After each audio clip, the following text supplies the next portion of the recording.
Luuk Sun's banner will come in just several days, but that means SIGRIKA is also near, just right after Luuk's banner ends. So in order to decide which of the two new characters you are going to pull, I will help you to decide through this video by outlining both of SIGRIKA and Luuk's kit overview and roles, their team synergies, and also their competitors. I hope these segments will help you find your way and clear your confusion. Before we start, let's hit that like and subscribe button.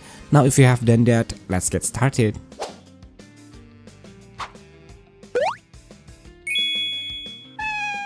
Based on the information that we got so far, we already know that SIGRIKA will have the attribute of Arrow and will be using Gauntlet as her weapon. She's going to be the main DPS in the team, whose damage will be based on echo skill damage. We still don't know what kind of kit that she offers and which playstyles that she will have. She can be an on-fielder or even an off-fielder, just like Frolova.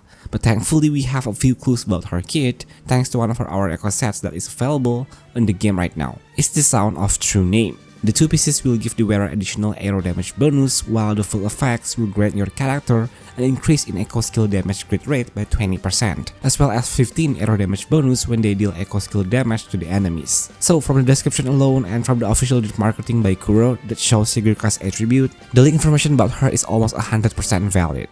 Since she is going to be included in echo skill damage composition, I guess we can make an early hypothesis about her potential team and character synergies. When we talk about echo skill, the first unit that will pop inside our head will be none other than Chiyuan, right? With Chiyuan's outro, he can amplify SIGRIKA's echo skill damage by 50%. In addition, not just from his outro, he can provide the whole team with a 30% echo skill damage bonus through his forte, and this bonus can last for 30 seconds. Chiyuan is also capable to not only provide some echo skill buffs, but through his liberation, he can give additional 30% crit damage buff to the whole team. And this will be highly appreciated by SIGRIKA. Moreover, Chiyuan's gameplay is very easy to learn and execute, and he only requires a short amount on field time, due to how fast his concerto regen is. This will result in smooth rotation when you are going to pair him with SIGRIKA later. Though this is just a bonus, but if you have Chiyuan complete with his signature, his weapon can provide another 20% echo skill damage bonus to the entire team. So overall, Chiyuan is a support that specializes in echo skill archetype, making him a great fit for SIGRIKA in the future. The next character that has the potential to be paired with SIGRIKA is, I think, Frolova. In my opinion, this character is unique since she is supposed to be a main DPS, but at the same time being an off-fielder. This can also opens up more diversity of her team comps, as being an off-fielder allows her to be the sub-DPS in certain team. For example, you can technically pair her with Galbrena since Frolova offers heavy attack amplification, which is something that Galbrena can use.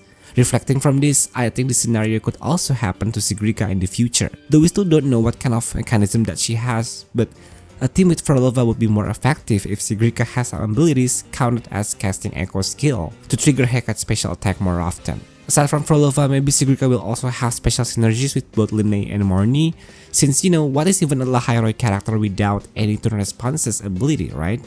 If SIGRIKA's kit is a mixture between both echo skill and tune strain or rapture responses, I think this is going to be more fun and hence will make her team composition broader. Having Linne in her team will grant her tons of damage bonus, starting from her liberation, outro, and even active echo skills. Sure, Linne will push liberation damage dealers more, but having these multiple buffs will make her a valid universal buffer, including SIGRIKA later on. Using Linne top with Morny as SIGRIKA sustain is possible scenario. With Morny, more damage boost can be given for SIGRIKA. Being an Arrow main DPS and a part of echo skill archetype surely makes her a competitor to other DPS. And by discussing this, I hope it can clear away all the confusion as to whether or not she is a worthy unit for you. Not gonna lie, in my own honest opinion, the best Arrow main DPS right now is Yuno. She is capable of unleashing consistent burst damage while also healing her team at the same time. Moreover, Yuno's role alone is not tied to being a DPS, but she could also become the second carry while buffing other character, especially someone that deal heavy attack damage such as Augusta. Yuno's team composition is actually quite varied. She can be paired to support Jian and even Augusta, and then she could perform a hyper carry team with Xiaokona as the support, not to mention her performance even becomes better once Linne is released. This makes both of them a deadly pair. Yuno is also a unit that is not heavily locked behind her own signature weapon, unlike Cartesia. Even only with Shang Yao's weapon is enough to clear some endgame contents. In conclusion, after reviewing some of her potentials, I think it's safe to say that Yuno is the greatest Arrow DPS as for now, and this makes her a strong competitor against SIGRIKA. And as for the queens of echo skill damage, we have both Frolova and Galbrena. They both are a very reliable carry, and with only a decent build, they can help you to clear almost any game contents. Frolova dominates the competition by being a very flexible, easy to use character. She also could deal a large portion of damage from the background since she is an off-fielder and has strong self-buffs. While Galbrina, she's also one of those carries that highlights the usage of both heavy attacks and echo skill damage. While she's considered as a semi-backloaded DPS due to her wings form only available at the 2/3 of her rotation, but she also has a very wide option of team compositions. So these are the best aero DPS or echo skill damage main carries. I think it's hard for SIGRIKA to compete with them and make us question if her existence in our account is actually worth it or not. But if you already have Yuno that can be a reliable DPS or support in your account, and if you already have Frolova and even Galbrina within the same account, I think it's safe to skip SIGRIKA since these 3 units are already strong enough. Maybe it's time for you to spend your Astride for the Doctor instead, whose banner will be coming only several days from now. So let's chit chat a bit about Luuk herself. If aero DPS is not the problem, an echo skill archetype is no longer your main concern, then maybe you have a Spectre issue, where suddenly the existence of this new unit will be the solution for your account condition. When we talk about Luuk herself, we already know what he is capable of. He is a main DPS, most of his damage is considered as basic attack damage, spending his time mostly in mid-air combat, and he can also inflict or respond to Toon Strain Interfere to help increase his own damage. Luuk offers a very simple gameplay and rotation. To execute his combo very well, you don't need to do quick swap playstyle. All you need to do is cast his intro skill, where he automatically filled his forte bar to maximum, then press his resto skill and his basic attack several times until he consumes all of his forte points. With that, end his rotation by using his liberation. It's pretty simple. That's why Luuk is a solution to you guys that don't want any complex rotations but can still cover up for endgame content. Luuk also has his own F2P team composition. Just using Sano as a sub DPS and support can help him boost his damage significantly, as her outro can give 38% basic attack damage amplification, which is above where Luuk desperately needs. What makes him cheaper in terms of character building is that his signature weapon is undoubtedly good, but you guys don't need to worry if you don't want to pull it, because his weapon alternatives are surprisingly cheap and easy to obtain. You can give him Pulsation Bracer that offers a great crit rate stats, and its passive matches his playstyle. The other option would be the AB Surge. What's good about these 2 weapons is that you can obtain them through the standard banner. If you happen to have a huge amount of lustrous tides, then congrats! You can pull one of his weapon alternatives. It's not just his gameplay and rotation that seems easy, but his character building is a lot easier too, both his team composition and his weapon variations. So besides Hanwha and Shorekeeper that can be his F2P team options, we also have these 2 overpowered units. They are both Linne and Morny. Linne will surely elevate liberation damage users due to her outro skill that can give liberation amplification by 25%. But remember, other than that, she also offers 15% general damage amplification together with it. This will surely be appreciated by Luuk to boost his personal damage. Linne can also add another damage bonus that can literally beneficial for anyone in the team through her liberation that gives 24% all attribute damage bonus with a long ass duration as well.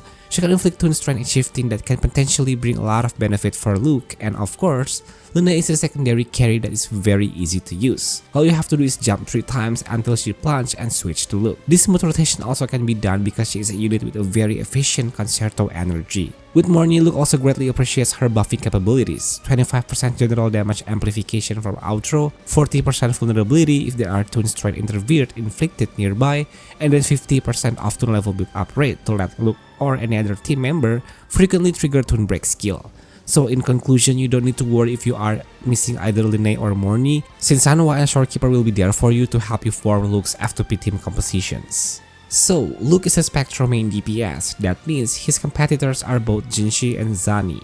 This can potentially help you to determine if Luuk is going to be worth it as the new Spectre DPS. Jinshi is an old character. Right after her bonus was released, her animation was insane, and she is the Sentinel Resonator for F's sake. But as time went by, I think she slowly lost her value as Kuro introduced more new characters with more new mechanics. The only problem that Jinshi has is that she is capable of dealing nuke damage in single instance, but is not consistent enough. Relying on a single hit will mostly resulting in DPS loss, as we battling against critical chance here. Even with Shorekeeper, some of her resonance skill will end up in non-crit hits. Not gonna lie, this sometimes makes some players, including me, frustrated, even making me lose hope and hesitant to even use Jinshi again to clear some of the endgame content. And then we have Zani, who is also a Spectro main carry. What's unique about her is that she is different from both Jinshi and Luuk, since she relies on negative status to reach peak performance, that is spectrophrasal.